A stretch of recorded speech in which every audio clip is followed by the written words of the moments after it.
Fix media upload quality on WhatsApp not showing. Hey guys, welcome back to our YouTube channel and let's get started. First thing first, if the media quality button is not showing, make sure your application is updated. Head over to your Play Store, then search for WhatsApp. If you see update, tap on update and update your app. Now for the next step, head over to your settings, scroll all the way below, then tap on apps.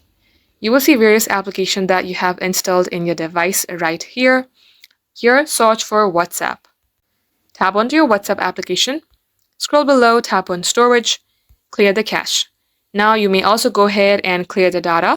Once you do so, come back, tap on permissions.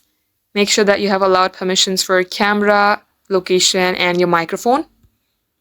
Once you do so, tap on force stop, then OK. And likewise, restart your device and this shall definitely fix the problem. Thank you all for watching the video till the very end. If it had helped you in any ways, don't forget to like, share and subscribe to our channel.